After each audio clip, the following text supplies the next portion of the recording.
여러분 안녕하십니까? 대장동 개발 의혹이 내리막길에 올라탄 눈덩이처럼 커지는 상황에서 급기야 윤석열 전 총장의 이름까지 등장했습니다. 윤 전 총장 부친의 집을 화천대유 지분 100%를 가진 전직 법조기자 김만배 씨의 누나가 매입한 사실이 확인된 겁니다. 김 씨의 누나는 화천대유 자회사인 천화동인 3호의 이사입니다. 윤 전 총장은 집을 산 사람이 김만배 씨 누나라는 걸 어제 알았다면서 선을 그었습니다. 먼저 김정인 기자가 보도합니다. 서울 연희동의 한 단독주택입니다.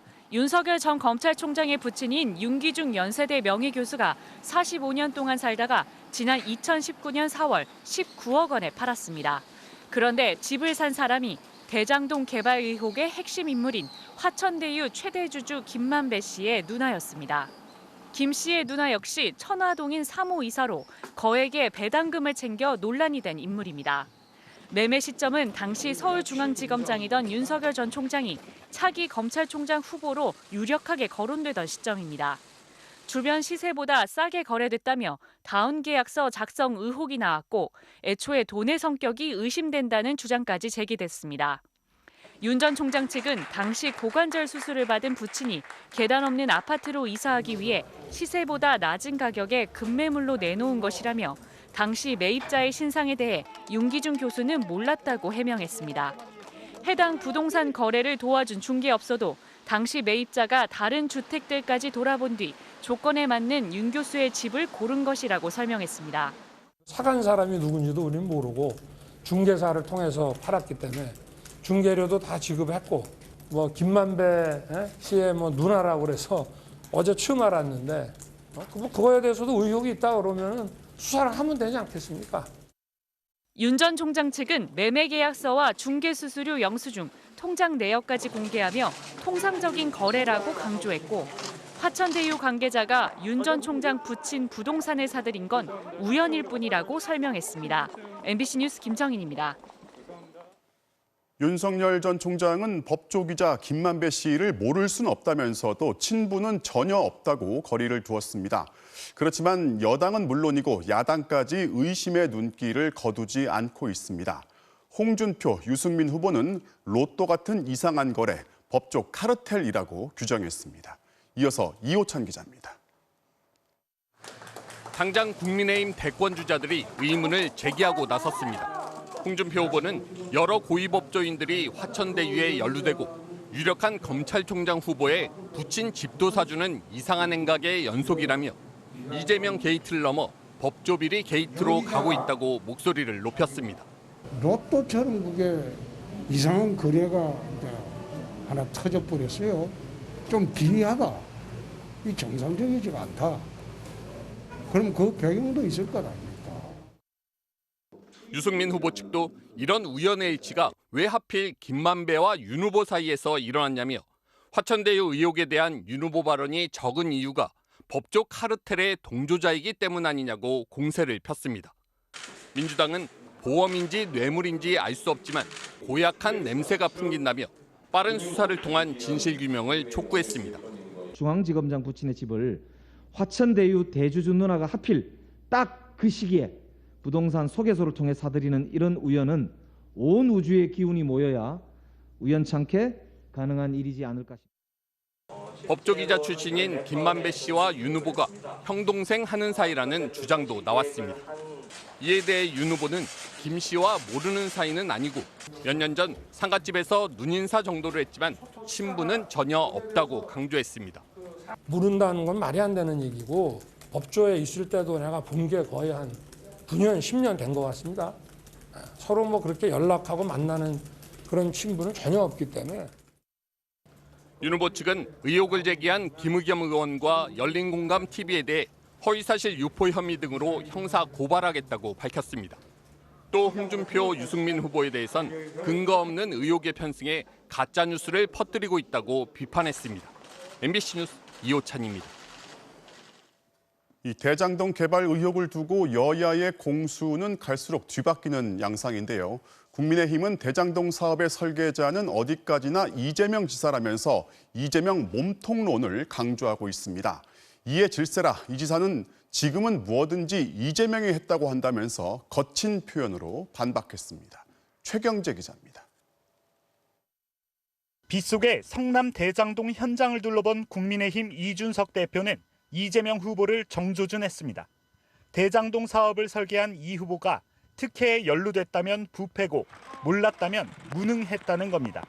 무능이냐 부패냐 답을 해야 될 상황이 오는 것 같습니다. 부도덕한 집단과 같이 이런 추진한 개발을 공공성을 확보했다고 치적으로 홍보했던 것도 참 후한무치하다.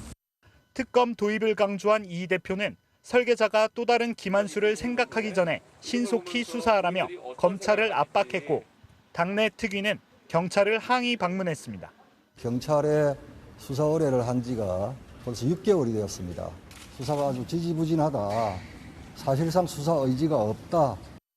곽상도 의원 아들 퇴직금 50억에 윤석열 후보 부친의 부동산 거래까지 도마에 오르자 비난의 화살을 이 지사로 돌리기 위해 총력전에 나선 겁니다. 이재명 지사는 국민의힘이 비리의 중심이란 사실이 연일 밝혀지는데도 야당이 적반하장식 대처를 한다며 즉각 반격했습니다. 혹은 투기 세력들에게 또 결탁해서 엄청난 이익을 챙기는 것도 역시 국민의힘이었습니다. 특히 국민의힘 지도부가 곽 의원 아들 문제를 알고도 숨겼다며 거칠게 몰아붙였습니다. 국민을 속인 죄를 물어서 봉고파직하도록 하겠습니다.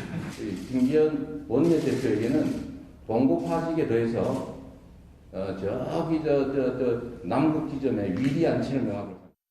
봉고파직은 과거 못된 벼슬아치를 파면하고 창고에 가둔 형벌이고 위리안치는 귀양을 보내 가시 울타리에 가두는 것을 말합니다.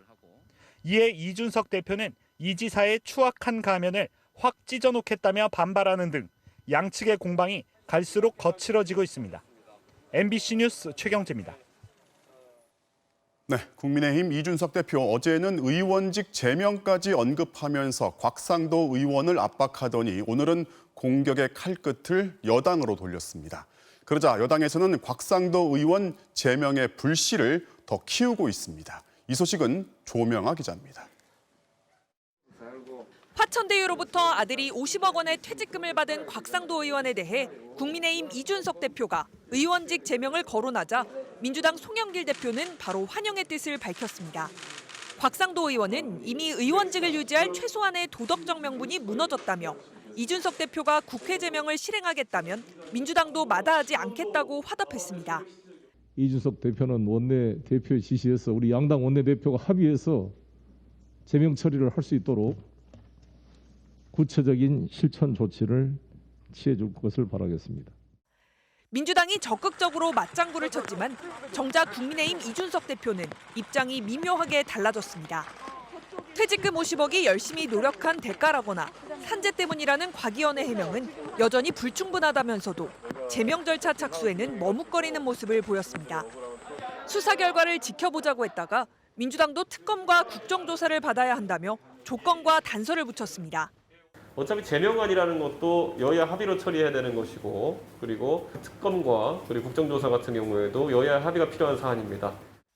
정의당은 이명과 어지럼증이 심했다던 곽상도 의원 아들이 조기축구 경기에 활발히 참여해온 것으로 드러났다며 이제라도 국민의힘은 곽 의원 제명에 적극 나서라고 촉구했습니다. 곽상도 의원 지역구 사무실 간판에는 국민의힘 대신 아빠의 힘이라는 스티커가 붙는 등 청년단체들의 시위도 잇따르고 있습니다. MBC 뉴스 조명아입니다. 검찰이 대장동 개발 의혹 전담 수사팀을 구성하자마자 강제 수사를 시작했습니다. 오늘 관련 회사와 개인을 상대로 동시다발적인 압수수색에 들어갔습니다. 현장부터 연결해 보겠습니다. 윤수환 기자. 네, 서울중앙지검입니다. 압수수색 대상이 10곳이 넘었다고요? 네, 그렇습니다. 압수수색은 오늘 오전 9시쯤부터 시작됐는데요. 대장동 개발을 진행한 성남도시개발공사와 시행을 맡았던 자산관리사 화천대유 사무실은 물론이고요. 화천대유 대주주 김만배 씨와 유동규 전 성남도시개발공사 기획본부장의 주거지, 또 남욱 변호사 등 핵심 관계자들의 사무실도 압수수색 대상에 포함됐습니다. 알려진 곳만 10여 곳에 달하는데 일부는 지금도 수색이 진행 중인 것으로 전해지고 있습니다. 저희 취재진도 오늘 아침부터 화천대유 사무실에 나가 있었는데요. 뒤늦게 소식을 전해 듣고 나온 직원과 변호인 등이 당황한 표정으로 검찰 관계자들을 맞이하는 모습이었습니다. 검찰의 전담 수사팀 규모가 상당하다고 들었습니다. 네, 공식 명칭은 대장동 개발 의혹 사건 전담 수사팀입니다. 부장검사 2명을 포함해 검사만 16명이 투입됐고요. 회계분석 전문 수사관 등 수사 인력을 모두 더하면 무려 30여 명 규모인 것으로 전해졌습니다. 김호수 검찰총장의 전격적인 지시에 따른 역대급 수사팀인데 박범계 법무부 장관도 신속하고 철저하게 진상을 밝히겠다는 김 총장의 의지가 있었다며 수사팀 구성을 곧바로 승인했습니다. 검찰총장이 의지를 보이고 있다면 수사 속도가 상당히 빠를 것 같습니다. 네, 검찰은 개발 사업 전반을 지휘한 유동규 전 본부장 등 핵심 관계자들을 대거 출국 금지한 상태입니다. 또 이미 화천대유 사업 전반에 깊숙이 관여한 것으로 알려진 정영학 회계사도 불러 조사했는데요. 조사 과정에서 유동규 전 본부장과 김만배 씨의 전화 녹취록 10여 개 등 핵심 단서까지 확보한 것으로 알려졌습니다. 녹취록엔 대장동 개발 수익 자금 중 10억 원이 넘는 돈이 성남 도시개발공사 관계자들에게 전달됐다는 내용이 담겨 있는 것으로 전해졌습니다. 검찰은 녹취록을 포함해 오늘 압수한 증거 자료 등을 분석하면서 의혹의 핵심인 사업자 선정 과정과 수익 배당 설계 경위 등 개발 전반의 과정을 살펴볼 걸로 보입니다. 사업 추진 과정의 특혜 여부는 물론 정치권과 법조계 인사들에 대한 불법 로비 등도 규명 대상입니다. 압수물 분석을 마치는 대로 핵심 관계자들에 대한 조사 역시 신속히 진행하는 등 단기간에 고강도 수사를 벌일 거란 전망도 나옵니다. 지금까지 중앙지검에서 전해드렸습니다. 네, 지금부터는 윤석열 총장 당시 검찰이 야당에 고발을 사주했다는 의혹 관련 소식입니다. 공수처가 당시 대검에서 손준성 검사와 함께 근무한 후배 검사 2명을 압수수색했습니다. 손 검사가 당시 후배를 시켜 문제의 고발장을 작성하고 증거를 수집하도록 지시한 단서를 공수처가 포착한 거라는 관측이 나옵니다. 이재욱 기자가 보도합니다. 공수처가 어제 대검찰청 수사정보 담당관실을 압수수색했습니다. 문제의 고발장과 실명 판결문 파일 등의 전송자로 지목된 손준성 검사가 지난해 수사정보 정책관으로 근무했던 곳입니다. 이와 함께 공수처는 부산지검 서부지청 성모 검사의 사무실과 집도 압수수색했습니다. 성 검사는 고발 사주가 이뤄진 시점으로 의심되는 지난해 4월 손 검사의 휘하에서 수사정보 2담당관을 지냈습니다. 당시 수사정보 정책관실 직제에 따르면 정책관사나 2담당관은 각종 범죄 정보를 생산하고 1담당관은 정보를 검증하는 역할을 맡았습니다. 사주 의혹 고발장에 적힌 미공개 정보들이 2담당관 산하에서 취급됐을 가능성에 공수처가 주목하고 있는 걸로 풀이됩니다. 이번 추가 압수수색 대상에는 성 검사 외에 당시 2담당관 소속 다른 검사도 포함된 걸로 전해졌습니다.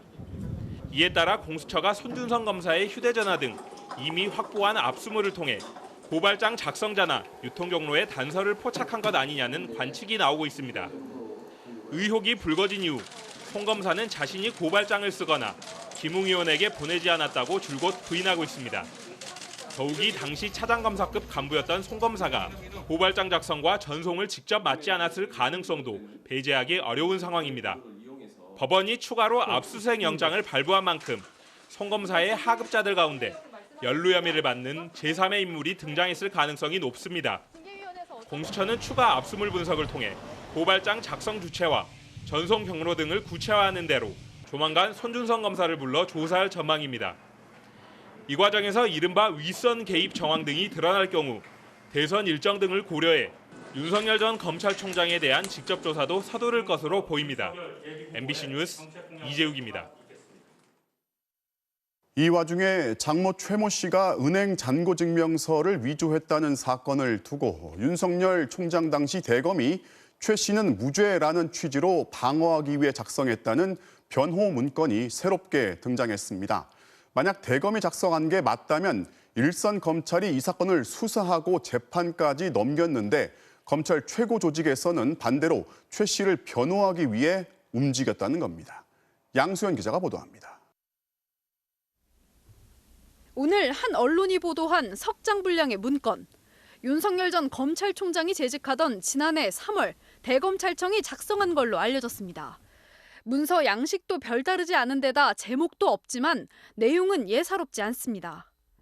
8년 전 윤석열 전 검찰총장의 장모 최모 씨가 동업자 안모 씨와 성남시 도촌동 땅을 매입하는 과정에서 가짜 잔고증명서로 투자자를 속였다는 의혹. 문건은 줄곧 대응 논리와 법리 검토를 통해 최 씨의 결백을 주장하고 있습니다. 특히 최 씨와 법적 다툼을 벌이던 동업자 안 씨를 전문 사기범으로 표현합니다. 최 씨가 특정 시점의 수사 과정에서 잔고증명서 문제를 인정했다거나 사건과 관련한 수사팀의 판단 등 검찰 관계자가 아니면 알기 어려운 정보들도 전원의 형태로 적혔습니다. 보름 전 공개된 대응 문건에 이어 대검 조직이 검찰총장 가족의 사적 변호를 맡은 것 아니냐는 비판이 커지고 있습니다. 대검 관계자는 두 문건에 대한 구체적인 사실관계를 확인하려 한다고만 밝혔습니다. 첫 번째 문건이 공개된 뒤 공수처에도 해당 문건의 작성 경위 등을 수사해달라는 고발이 접수됐습니다. 박범계 법무부 장관은 이 건만 있다고 보지 않는다며 명명백백하게 밝혀질 일이라고 규명 의지를 강조했습니다. MBC 뉴스 양소연입니다. 자, 이번엔 코로나19 소식으로 넘어가 보겠습니다. 추석 연휴의 여파가 본격적으로 반영이 되면서 오늘 신규 확진자 수는 2,885명, 역대 두 번째로 많은 확진자가 나왔습니다. 자, 그런데 이제 앞으로가 더 걱정인데요. 다음 달에 개천절 그리고 한글날까지 두 번이나 연휴가 있어서 추가 확산 우려가 커지고 있습니다. 먼저 김성현 기자가 코로나 상황 정리했습니다. 서울 마포구의 한 음식점. 지난 23일 방문자의 지인 한 명이 첫 확진된 뒤 지금까지 모두 57명이 확진 판정을 받았습니다. 지하에 위치하고 있어 자연 환기가 어려웠고 밀폐된 환경에서 방문자들의 거리 두기가 어려웠으며 대구 외국인 지인 모임 관련 누적 확진자도 510명으로 늘었습니다. 오늘 코로나19 신규 확진자는 2,885명, 수요일 발표 기준 최고치를 경신하면서 지난 25일 3,271명에 이어 역대 두 번째 큰 규모를 기록했습니다. 이 중 수도권 확진자는 2,190명으로 이틀 만에 다시 2,000명대로 올라섰고 비수도권의 최근 일주일간 하루 평균 확진자 수도 50% 가까이 급증했습니다. 정부는 4차 대유행이 정점에 이르는 시점이 늦춰지고 있다며 당분간 확산 규모가 더 커질 것으로 전망했습니다. 환자 발생이 얼마나 더 크게 늘지, 그다음에 언제 감소가 될지는 조금 불분명한 면이 있지만 당분간은 어떤 확산 추세는 계속될 수 있다. 특히 다음 달 개천절과 한글날이 포함된 두 차례 연휴 기간이 최대 고비가 될 거라며 사적 모임과 여행 자제를 당부했습니다. 10월 연휴 기간과 가을 행락철을 앞두고 이동량 증가로 인한 감염 확산이 현실화될 가능성 또한 매우 높은 상황입니다. 거센 확산세 속에서도 백신 접종률이 빠르게 오르면서 중증화율과 치명률은 크게 떨어지고 있습니다. 그러나 수도권 병상 가동률이 57%까지 오르는 등 확진자 증가로 인한 의료체계 부담도 커지고 있습니다. MBC 뉴스 김성현입니다. 아직까지 백신을 한 번도 맞지 않은 사람들을 대상으로 현재 사전 예약이 진행이 되고 있죠. 그런데 이 전체 대상자 중에 6% 정도만 접종을 희망했을 정도로 참여가 저조한 상황입니다. 정부는 백신을 맞은 사람들에게 혜택을 주는 백신 패스가 도입이 되면 접종을 받지 않은 사람들은 당연히 불편을 겪을 수밖에 없다면서 적극적인 참여를 당부했습니다. 박윤수 기자가 전해드리겠습니다. 오늘 0시까지 백신 미접종자의 예약률은 6.1%. 대상자 588만여 명 중 35만 6천여 명만 접종을 희망했습니다. 연령대별로는 50대가 10%로 가장 높은 반면 활동량이 많은 30, 40대는 5% 수준에 머물렀습니다. 무증상 감염자가 많이 발생할 수 있는 연령층입니다. 이분들로 인해서 새로운 확진자가 발생할 수 있는 가능성이 더욱 높아지기 때문에 좀처럼 예약률이 오르지 않자 정부는 내일 오후 6시까지인 마감 시한을 연장하는 방안까지 논의하고 있지만 예정대로 마감될 경우 미예약자는 잔여 백신을 직접 예약해 접종받아야 합니다. 정부는 단계적 일상 회복이 시작되고 접종자에게 혜택을 주는 백신 패스가 도입되면 미접종자들이 일상생활에서 상당한 불편을 겪을 수 있다고 밝혔습니다. 미접종자분들은 PCR 음성 확인서를 지참하지 않으면 다중이용시설이나 행사 등에 참여하는 것을 제한하는 형태가 될 가능성이 더 크다고 보여집니다. 스스로를 감염으로부터 보호하고 일상 회복을 쉽게 하려면 접종에 적극 참여해야 한다는 게 정부의 입장입니다. 다만 접종 기회가 없었던 유아와 소아청소년은 백신 패스가 없어도 일상에 제한을 두지는 않을 방침입니다. 정부는 미접종자들이 백신을 접종받지 않아도 다음 달 중 성인 80% 이상의 접종 완료가 달성 가능할 것이라고 전망했습니다. 또 백신 패스의 유효 기간은 예방접종의 효과를 고려해 6개월 정도로 하고 해외 접종자에 대해서도 내국인과 동일한 백신 혜택을 주는 방안을 검토하고 있습니다. MBC 뉴스 박윤수입니다. 코로나로 피해를 본 가게들에게 주는 정부의 지원금. 이걸 선별하는 기준이 엉터리라서 동네 서점 같은 곳들이 억울하게 대상에서 빠졌다는 보도를 전해드린 바 있는데요. 아니나 다를까 동네 꽃집이나 떡집 그리고 용달 기사들까지 역시 같은 업종의 대기업들과 함께 분류가 돼서 줄줄이 지원 대상에서 빠진 것으로 드러났습니다. 먼저 김세로 기자가 전해드리겠습니다. 박기영 씨는 서울 동대문에 있는 방산시장에서 1톤 화물차로 배달 일을 합니다.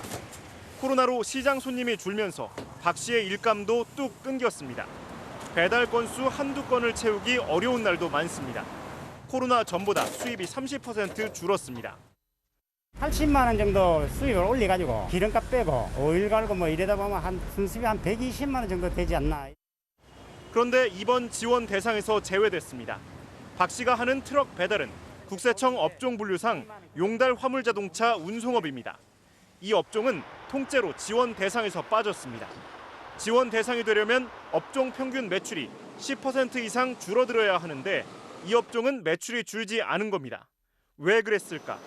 확인해보니 같은 업종에 CJ 대한통운, 한진택배 같은 대기업 택배기사들도 포함되어 있습니다. 코로나로 택배회사들의 매출은 급증했습니다. 덩달아 이 택배회사 소속 택배기사들의 수입도 늘어났습니다. 박 씨 같은 용달 기사들은 이들과 업종 분류가 같다는 이유로 억울하게 지원 대상에서 빠진 겁니다. 이런 사각지대는 곳곳에서 발생한 것으로 드러났습니다.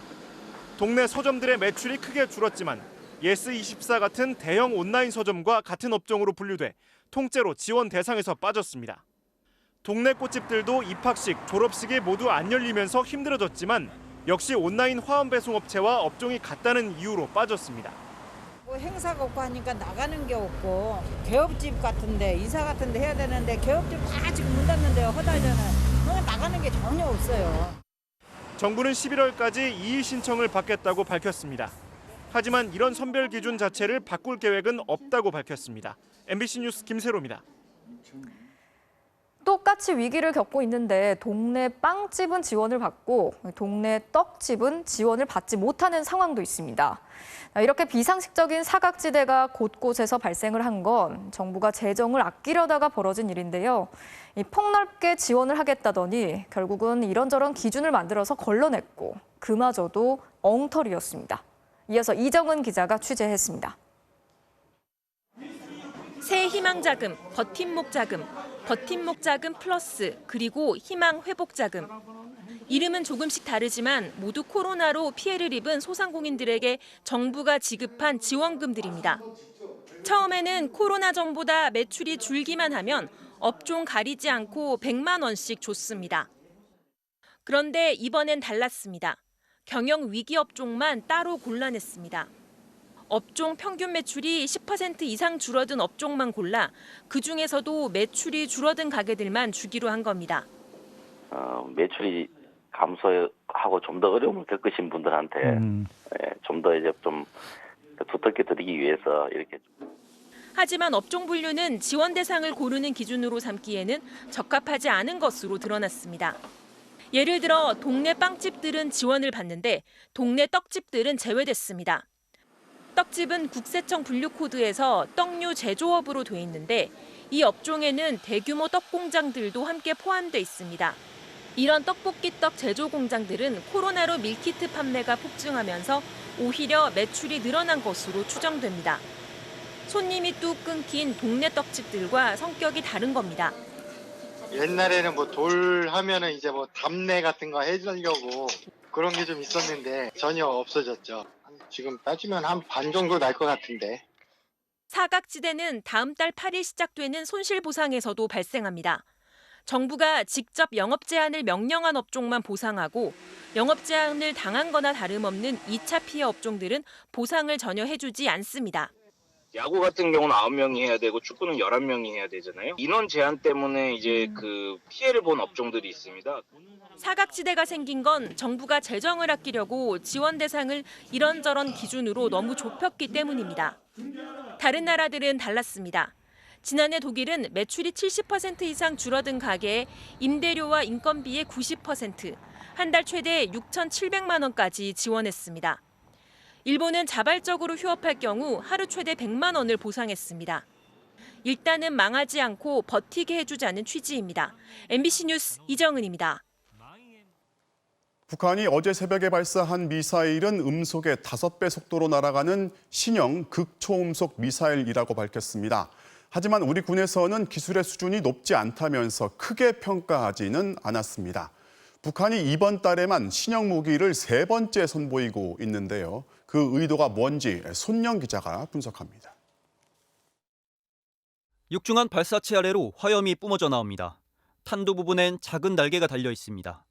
북한이 신형 무기라며 공개한 극초음속 미사일 화성 8형입니다. 28일 오전 자강도 룡림군 도양리에서 새로 개발한 극초음속 미사일 화성 8형 시험 발사를 진행한 소식과 극초음속 미사일은 빠른 속도와 예측하기 어려운 비행 궤적 탓에 게임 체인저로 불립니다. 소리의 속도보다 5배 빠른 마하 5 이상을 극초음속이라 부르는데 평양에서 서울까지 1분 15초밖에 걸리지 않습니다. 하지만 이번에 공개된 미사일 기술이 높은 수준은 아니라는 평가가 지배적입니다. 합참은 탐지된 속도 등 재원을 평가할 때 개발 초기 단계로 실전 배치까지는 상당한 기간이 소요될 것으로 판단한다며 한미 연합 자산으로 탐지와 요격이 가능한 수준이라고 밝혔습니다. 북한은 또 처음으로 미사일 연료를 앰프화하는 데도 성공했다고 주장했습니다. 액체 연료가 담긴 용기를 끼워 고체 연료처럼 발사 시간을 단축시킬 수 있다는 건데 7, 80년대 구소련 기술로 지금은 거의 쓰지 않습니다. 실제 북한은 사진도 한 장만 공개하고 발사 장소만 언급했을 뿐 영상이나 구체적인 정보는 밝히지 않았습니다. 미국 본토를 직접적으로 위협하는 이른바 레드라인은 넘지 않으면서 미국을 압박해 협상력을 제고하려는 것이란 분석입니다. 속도가 마하 2.5밖에 안 됐어요. 마하 5가 안 된 거예요. 극초음속 속도는 못 얻었다. 미국을 위협하는 게 아니고 우리나라나 일본을 위협할 수 있는 거예요. 앞서 북한은 자신들의 미사일 시험 발사를 도발로 표현하지 말 것을 대화의 선결 조건 중 하나로 내걸었습니다. 당분간 담화를 통해 대화 가능성을 언급하는 동시에 저강도 무력 시위도 벌이는 냉온 양면 전략이 반복될 것이란 전망입니다. MBC 뉴스 손영입니다. 일본의 100번째 총리가 될 자민당의 새 총재로 기시다 후미오 전 외무상이 선출됐습니다. 한국에는 다소 생소한 이름이지만 2015년 한일 위안부 합의에 사인한 당사자이기도 합니다. 먼저 도쿄 고현승 특파원의 보도 들으신 뒤에 기시다 총리 시대 한일 관계를 전망해 보겠습니다.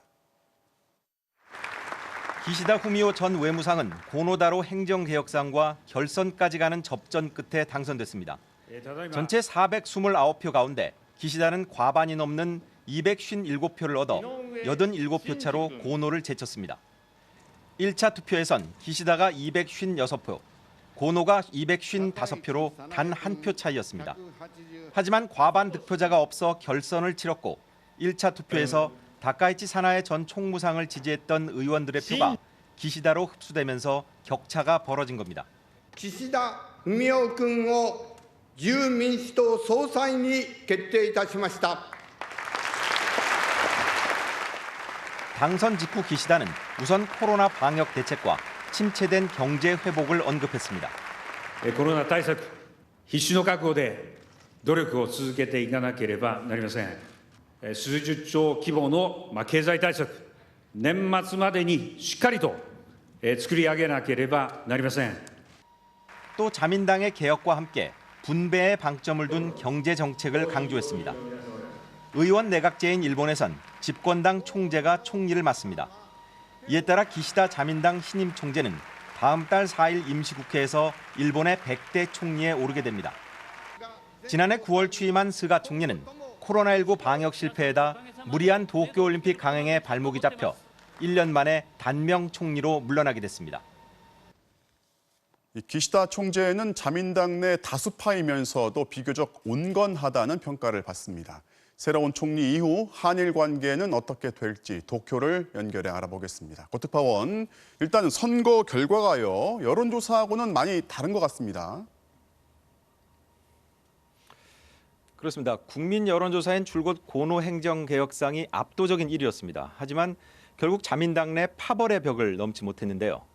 고노는 개혁 성향이 강하고 세대 교체를 내세우면서 젊은 의원들의 지지는 얻었지만 당내 최다 파벌인 아베 전 총리의 호소다파와 다케시타파 등 주요 노장파의 선택을 받지는 못했습니다. 반면 기시다는 개헌과 원전 재가동 등 아베 전 총리의 정책을 대체로 계승한 데다 출마 직후 아베 전 총리와 아소 부총리를 찾아가 이들과 사이가 안 좋은 니카이 간사장 교체를 약속하면서 지지를 끌어냈습니다. 결국 친아베와 반아베 구도가 형성됐고 민심과는 동떨어진 결과로 이어졌습니다. 여전히 아베의 그림자가 느껴지는데 기시다 총재가 아베 정권 때 외무상을 지냈던 인물이죠. 네, 아베 내각에서 5년 가까이 최장수 외무상을 지냈습니다. 2015년 한일 위안부 합의 당시 일본 정부 쪽 당사자기도 합니다. 기시다는 자민당 내에서는 온건한 성향으로 알려져 있지만 기본 정책 방향은 아베, 스가 정권과 크게 다르지 않아 보입니다. 전쟁과 군대 보유를 금지한 평화헌법 개정을 추진하고 미국과 동맹 관계를 강화하는 한편 중국을 상대로 강경한 정책을 유지할 가능성이 높습니다. 특히 일본군 위안부, 강제 동원 피해자 등 한일 역사 문제에 있어서도 아베 스가 정권의 노선을 이어갈 것으로 전망됩니다. 지금까지 얘기를 들어보면은 한일 관계가 좋아질 거라고 크게 기대할 상황은 아닌 것 같습니다. 그렇습니다. 이렇다 할 변화를 기대하기는 힘들 것 같습니다. 기시다는 선거 기간에도 역사 문제에 있어서 한국의 약속을 어겼다, 해법을 가져와야 한다는 입장을 줄곧 밝혀왔습니다. 직접 들어보시죠. 対話は必要ですが、その基本をしっかり守りながら韓国に考えてもらう。今言った点においてはボールは韓国にあると私は思っています。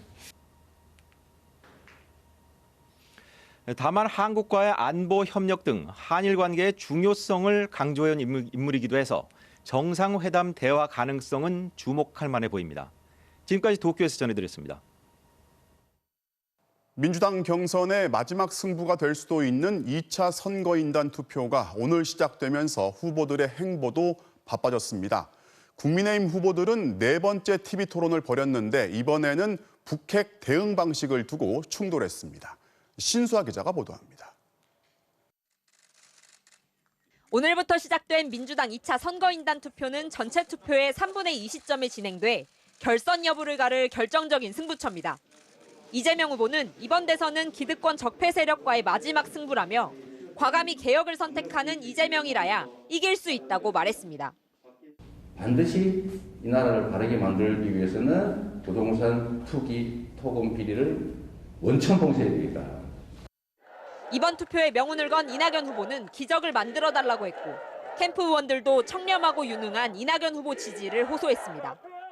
민주당 경선에 변화가 필요합니다. 국민과 당원들의 불안이 사라지지 않고 있습니다. 결선 투표로 가도록 결단해 주십시오. 추미애 후보는 180석 민주당이 개혁에 허송세월했다며 개혁 적임자를 자처했고 박용진 후보는 당의 변화와 정치의 세대 교체를 이뤄달라고 말했습니다. 국민의힘 대선 주자들은 북핵 대응 방안을 두고 TV 토론에서 격돌했습니다. 북한 핵에 맞서 핵 공유와 전술핵을 배치하자는 홍준표 후보와 북의 핵은 지금 완성이 됐습니다.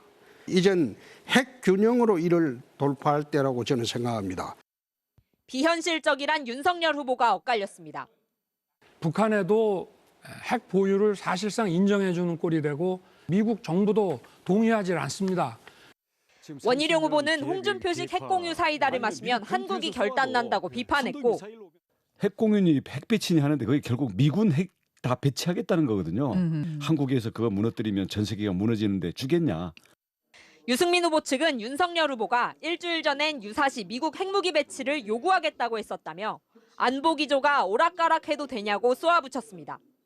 MBC 뉴스 신수아입니다. 학교에 설치된 불법 촬영 카메라 문제가 심각해지면서 1년에 2번 시도교육청이 현장 점검을 하도록 돼 있습니다. 그런데 지금까지 적발된 건수는 하나도 없습니다. 불법 카메라가 없는 게 아니라 단속 날짜를 미리 알려주었기 때문입니다. 정영훈 기자가 취재했습니다. 경남 김해에 있는 한 고등학교. 지난해 6월 여자 화장실 청소를 하다 몰래 숨겨놓은 불법 촬영 카메라가 발견됐습니다. 고화질 방수 기능까지 있는 카메라였는데 범인은 40대 체육교사였습니다.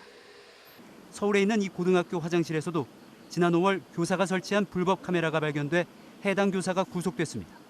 그런 일이 있다라는 것을 알고 저희가 이제 한번 혹시나 해서 이제 자체적으로 점검을 실시를 했던 거예요.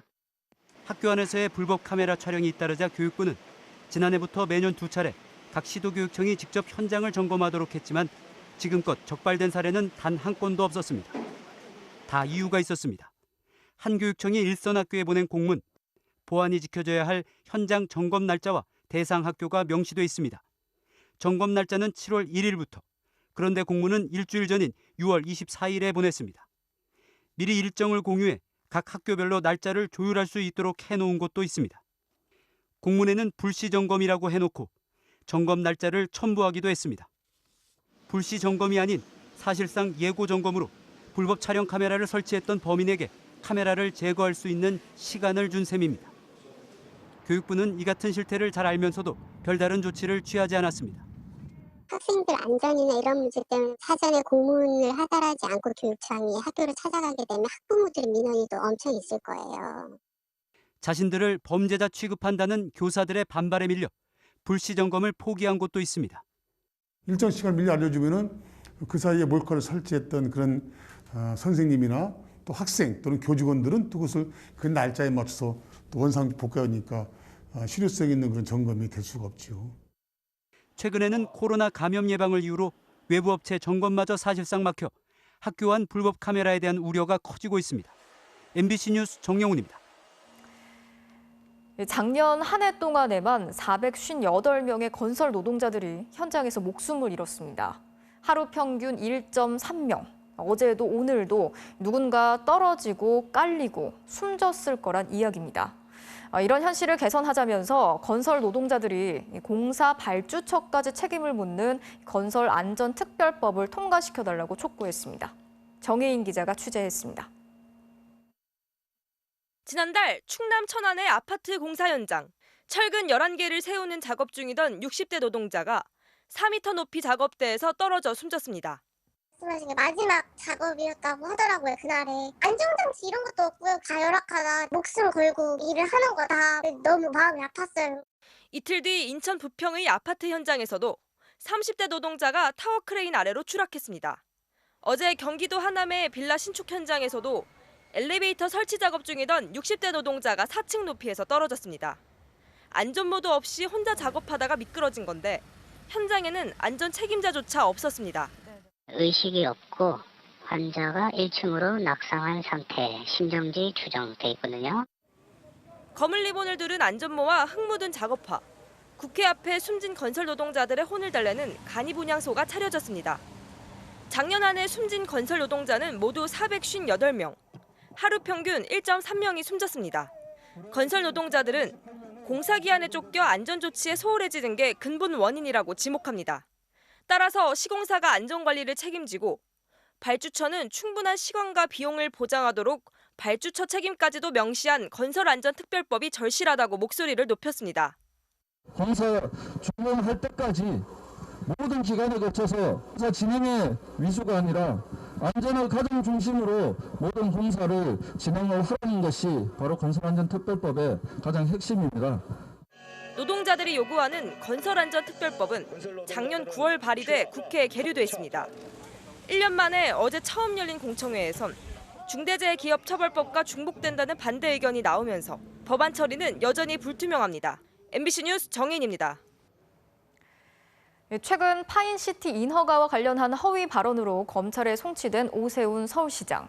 후보 시절 토론회에서 전광훈 목사가 주최한 집회에 한 번 나갔다고 했던 발언에 대해서도 경찰이 공직선거법 위반 혐의를 적용했습니다. 오 시장은 수사의 공정성이 의심된다면서 반발했습니다. 홍익표 기자가 취재했습니다. 지난 4월 서울시장 보궐선거를 이틀 앞둔 방송 토론회. 박영선 당시 민주당 후보는 오세훈 국민의힘 후보가 전광훈 목사가 이끄는 태극기 집회에 참석했다며 맹비난했습니다. 태극기 집회 코로나 세력과 백신이 지금 전광훈 목사와 같이 하십니까? 안 하십니까? 전광훈 목사 집회에 한 번 나가서 연설했습니다. 그러자 한 시민단체는 오 시장이 거짓말을 했다면서 경찰에 고발했습니다. 오 시장이 최소 3번 이상 전광훈 목사가 주도하는 집회 등에 참석했다는 겁니다. 독재자 문재인의 눈에는 우리는 2등 국민 찌질한 루저이기 때문입니다. 싸우려면 어떻게 해야 됩니까? 뭉쳐야 합니다. 뭉치자! 싸우자! 이기자! 경찰은 오 시장이 같은 토론회에서 했던 파이시티 인허가는 서울시장 재직 시기와 무관하다는 발언과 함께 이 발언도 공직선거법 위반 혐의가 있다고 보고 사건을 검찰로 보냈습니다. 오세훈 시장은 즉각 반발했습니다. 오 시장은 SNS에 선거 기간 토론회에서의 해명성 답변은 적극적인 허위사실 공표로 볼 수 없다고 본 이재명 경기지사의 최근 무죄 판결을 언급하며 경찰이 스스로 웃음거리가 되는 길을 선택한 것이라고 주장했습니다. 또 분명히 한 번 참석해서 연설한 게 사실이라면서 도쿄 아파트를 처분했다고 거짓말한 박영선 후보의 발언도 동일한 잣대로 수사하라고 주장했습니다.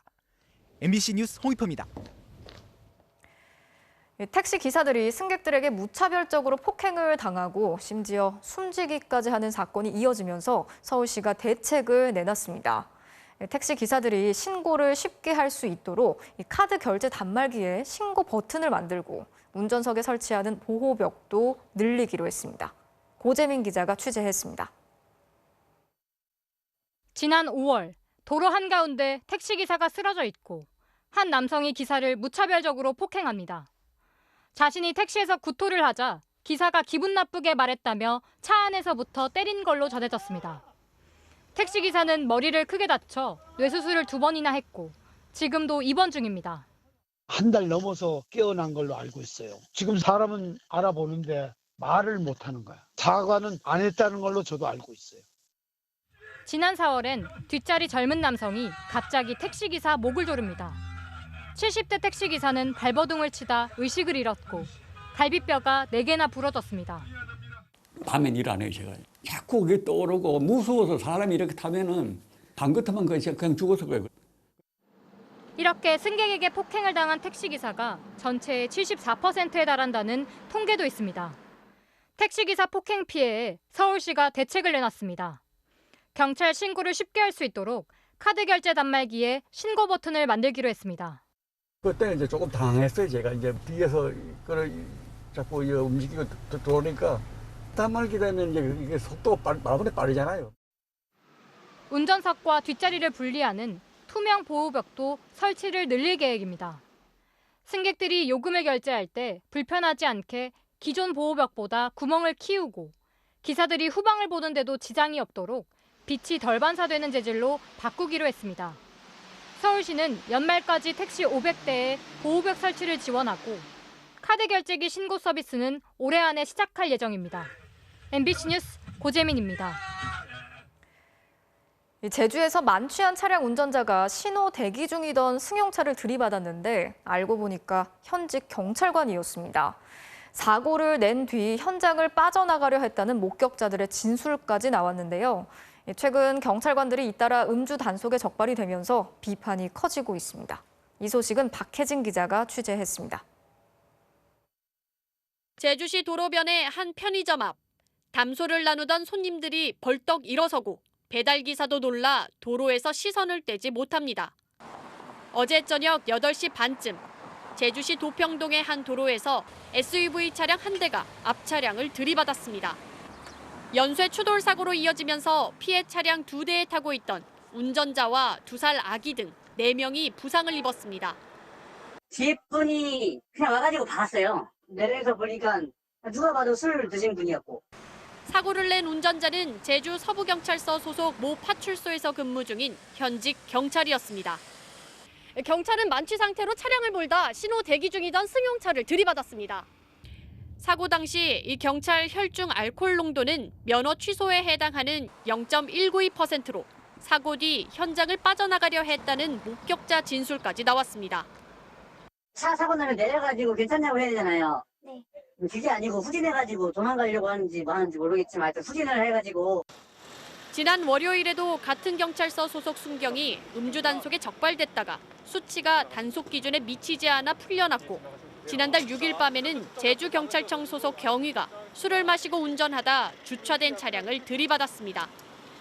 교통사고로 입건해서 처리하는 것과 별개로 내부 감찰 조사를 거쳐서 감찰서 결과에 따라서 상응하는 징계 처분을 내리게 됩니다. 제주경찰은 코로나19 상황에서 급증한 음주운전을 막기 위해 주야간 특별 단속을 벌이고 있습니다. 하지만 직원들이 잇따라 음주운전 단속에 걸리고 음주사고를 일으키면서 내부 기강부터 바로잡아야 한다는 비판이 거세지고 있습니다.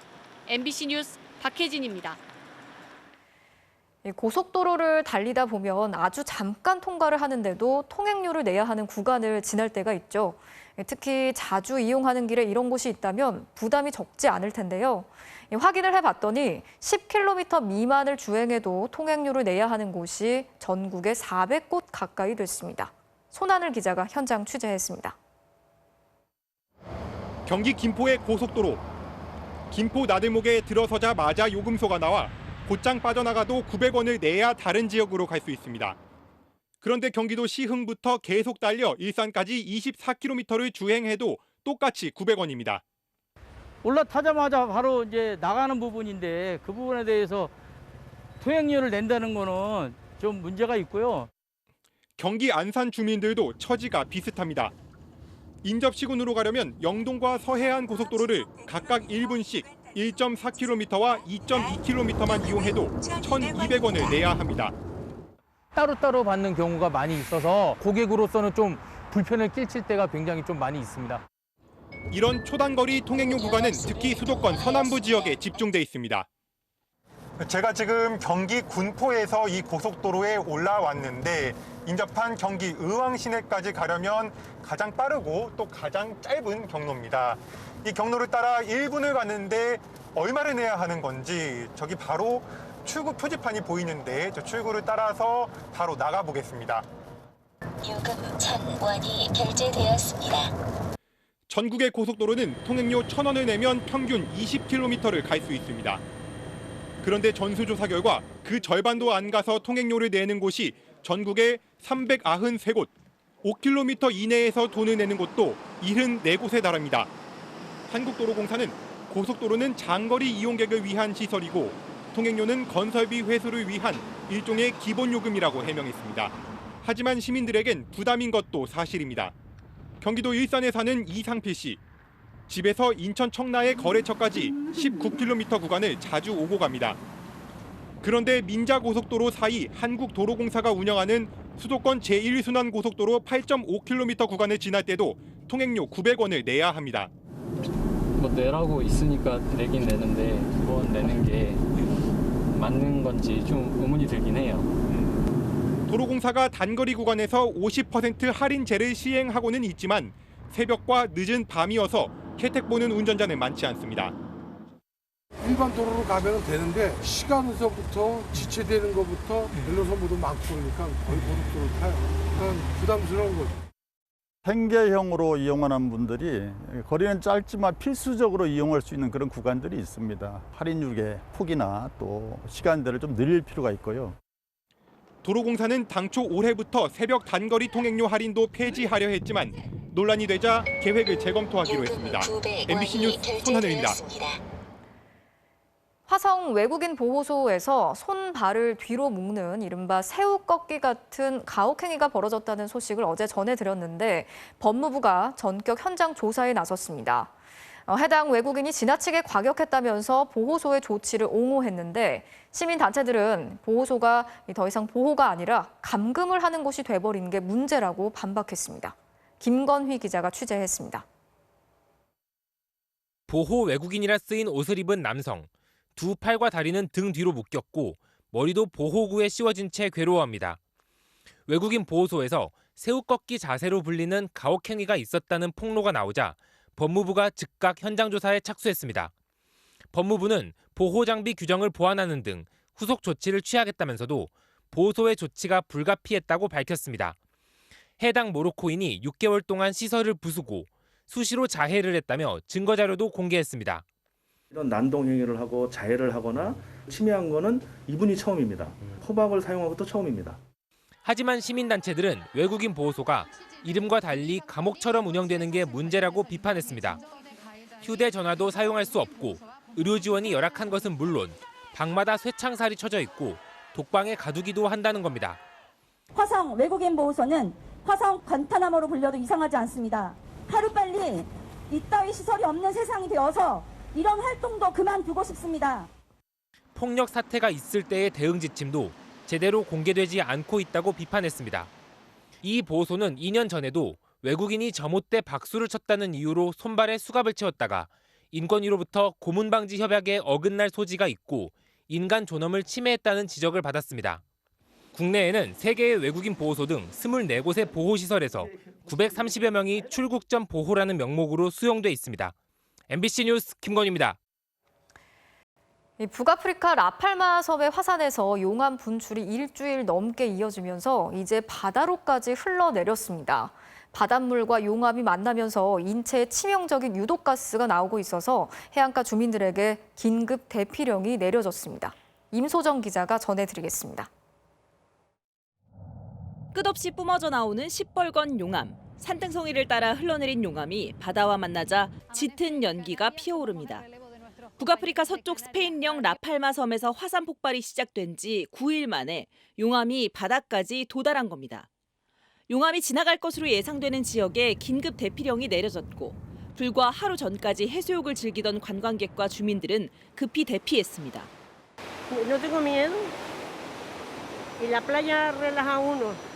재난당국은 용암과 바닷물이 접촉하면 추가 폭발은 물론 유독가스가 배출돼 특히 호흡기 질환을 앓았던 사람들에게 치명적일 수 있다고 경고했습니다.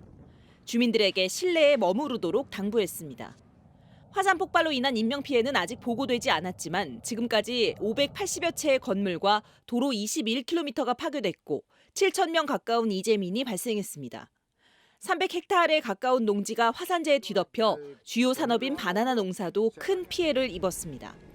스페인 정부는 라팔마 섬을 재난지역으로 분류하고 이재민에게 150억 원 규모의 지원을 결정했습니다. de declarar a la isla de La Palma como zona gravemente afectada por una emergencia de protección civil. 카나리아 제도에서 화산이 대규모로 폭발한 건 1971년 이후 50년 만입니다. MBC 뉴스 임소정입니다. 장애인 학대 의혹이 불거져서 인권위 조사를 받고 있는 경북 경산의 한 장애인 시설에서 또 학대 정황이 드러났습니다. 한 직원이 학대가 의심되는 상황을 영상으로 찍어서 공익 신고를 했는데 장애인 시설은 이 직원에 대해서 대기 발령을 냈습니다. 도건엽 기자가 취재했습니다. 한 장애인 시설의 식사 시간. 연두색 티셔츠를 입은 장애인에게 한 직원이 단무지 여러 개를 한꺼번에 먹이고는 조롱하는 듯한 말을 합니다. 너무 많이 준 거 아닙니까?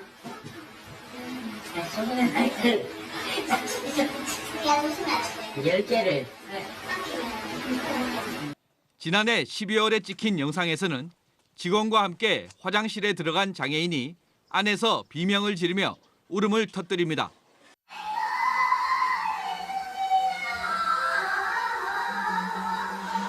경북 경산의 장애인 시설인 성락원에서 벌어진 장애인 학대 의심 영상인데 한 직원이 직접 촬영해 경북 장애인 권익옹호기관에 신고했습니다. 인간에 대해서 기본적으로도 이렇게 해서는 안 됩니다. 안 되는데 몸이 불편하고 정신적으로 조금 약간 불편한 이런 장애인들에게 이런 식으로 대해서. 그런데 신고 이후 남 씨는 대기 발령을 받았습니다. 성락원 측은 남 씨가 다른 직원들의 대화를 몰래 녹음해 검찰 수사 중이라며 공익신고에 따른 보복성 인사조치가 아니라고 주장했습니다. 이 고발인의 범죄 혐의 인정되어 검찰청으로 송치해야 한다 이렇게 있잖아요. 그것을 받은 거예요, 쪽지를. 시설 감독 책임이 있는 경산시도 남 씨가 권익위에 신청해야 공익신고자로 보호받을 수 있다며 수수방관하고 있습니다. 과연 자기 밥줄을 끊고 이것들을 공익제보 신고를 보호도 제대로 안 되는데 할 것인가 하는 그런 의문점이 있죠. 성락원에서는 지난 5월에도 직원이 10대 발달장애인을 물고문했다는 증언이 나와 국가인권위원회 등이 전수조사를 하고 있습니다. MBC 뉴스 도건협입니다. 아프가니스탄 특별 기여자들이 지내고 있는 충북 진천 군민들을 응원하자는 움직임이 이어지면서 진천군의 농산물 쇼핑몰에 주문이 폭주했는데요. 그러자 이번엔 혜택을 본 지역 업체들이 아프간 기여자들을 위해 써달라면서 수익금의 일부를 내놨습니다. 정재영 기자가 전해드리겠습니다. 지역에서 생산한 쌀로 건강빵을 만드는 진천의 소규모 업체. 직원이 10명뿐인 이곳에 지난달 25일 무렵부터 한 달에 30-40건 정도였던 택배 주문량이 1000건으로 30배 가까이 폭증했습니다. 진천군 농특산물 인터넷 쇼핑몰에 아프가니스탄 특별 기여자들을 수용한 진천 군민들을 응원하는 주문이 몰려든 겁니다. 배송 메시지에 보면은 손님들이 이제 정말 좋은 일 해주셔서 감사합니다 이렇게 써주세요. 조금 더 열심히 맛있게 잘 만들려고 노력은 하고 있어요.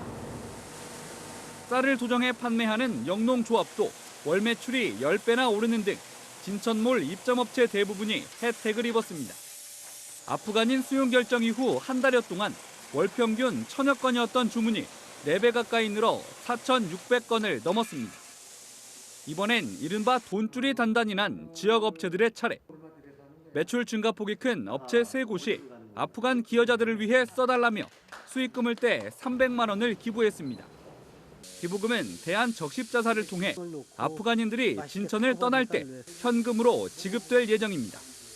전 국민들한테 도움을 받고 있을 때 조금이나마 나라도 좀 그분들한테 도움을 드려야 되지 않을까라는 마음에서 드린 겁니다. 진천군 공무원들이 성금 820여만 원을 모으고 주민들도 마스크와 학용품을 기부하는 등 기부 행렬은 이어지고 있습니다. 한편 진천 국가공무원 인재개발원에 있는 아프간 특별 기여자들은 본격적인 사회 적응 교육을 받으며 한국 정착을 준비하고 있습니다. MBC 뉴스 정지영입니다. 동계올림픽 개막을 4달여 앞두고 스켈레톤 아이언맨 윤성빈 선수가 2연패를 향해 본격적인 시동을 걸었습니다. 지난 평창 동계올림픽에서 압도적인 실력으로 스켈레톤 금메달을 목에 걸었던 윤성빈 선수. 아직은 날씨가 따뜻해서 평창 슬라이딩 센터를 이용하지 못하는 탓에 주행 훈련 대신 체력 훈련에 한창입니다. 이번 동계올림픽의 최대 변수는 옌칭 슬라이딩 센터에 대한 적응력인데요. 코로나로 테스트 이벤트가 취소되면서 아직까지도 경험해보지 못한 상황입니다. 그래서 다음 달 중국 전지 훈련이 어느 때보다 중요해졌습니다. 그런 영상으로 100번 보는 것보다 가서 한 번 타는 게 더 효율적이기 때문에 결국에는 가서 부딪혀봐야. 유럽 선수들에 비해 실전 경험도 부족한데요. 중국 전지 훈련 직후 유럽으로 건너가서 월드컵 8차 대회까지 치른다고 하는데 험난한 여정에도 자신감을 보였습니다. 그 경쟁자랑 저희가 이렇게 직접적으로 싸우는 부분이 아니기 때문에 사실 경쟁자가 누구건 그거는 별로 의미가 없는 것 같아요. 저희가 할 것만 잘하면 거기에 맞는 성적이 따라온다고 저는 생각합니다.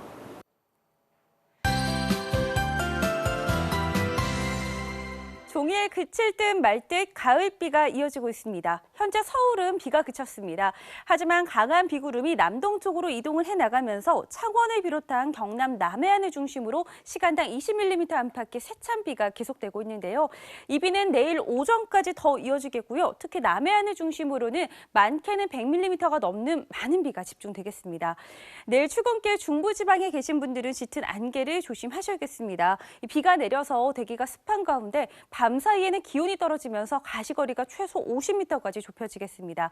그래도 낮 동안에는 쾌청한 가을 하늘을 볼 수 있겠고요. 햇살이 내리쬐면서 서울의 낮 기온이 28도까지 껑충 오르겠습니다. 하늘은 내일 새벽 중부지방을 시작으로 낮에는 남부지방도 점차 맑아지겠습니다. 또 남해안 지방은 계속해서 너울성 파도를 주의하셔야겠습니다. 아침 최저 기온은 오늘과 비슷하거나 2도가량 낮아집니다. 서울과 춘천 17도, 전주시 9도입니다. 낮 최고 기온이 오늘보다 올라서 서울과 대구 그리고 광주도 28도로 일교차가 10도 안팎으로 크게 벌어지겠습니다. 주말 동안에는 별다른 비 소식 없이 완연한 가을 날씨가 이어지겠습니다. 날씨였습니다. 네, 9월 29일 뉴스데스크 마치겠습니다. 오늘도 함께해 주신 여러분 고맙습니다.